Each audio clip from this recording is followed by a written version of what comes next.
आपण आतापर्यंत जे सहकार्य दिलं ते फार मोलाचं होतं। हा कार्यक्रम संध्याकाळच्या सत्रात जेवणानंतर पुढे चालू राहणार आहे। आपण आपल्या स्वतःसाठी एकदा पुन्हा जोरदार टाळ्या देऊया सर्वांनी। इथे आपण हा कार्यक्रम हा सोहळा अनुभवला त्या आपल्या प्रत्येकासाठी आपण स्वतःसाठी टाळ्या जोरदार टाळ्या वाजवूया।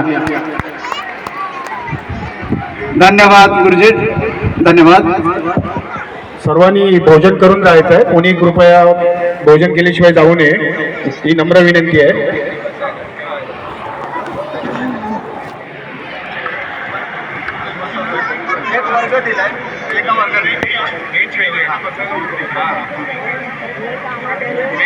जेवल्याशिवाय इथून कोणी जाऊ नये।